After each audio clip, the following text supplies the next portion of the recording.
бы уточнить касательно вот, предстоящего учебного года.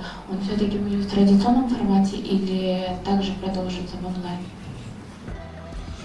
Вот хороший вопрос, проблемный вопрос. Мы к этому вопросу возвращались очень много раз. Нам приходилось иногда принимать нестандартные решения, городской штаб, не закрывать садик и школу. Да?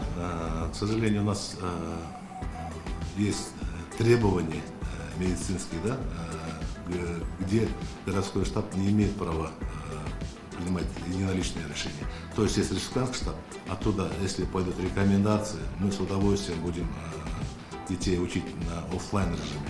Потому что я тоже где-то понимаю, да, что онлайн, офлайн есть большая разница. Я имею в виду знания получать в офлайн режиме и онлайн режиме. Сегодня рекомендацию мы ждем от республиканского штаба по этой ситуации.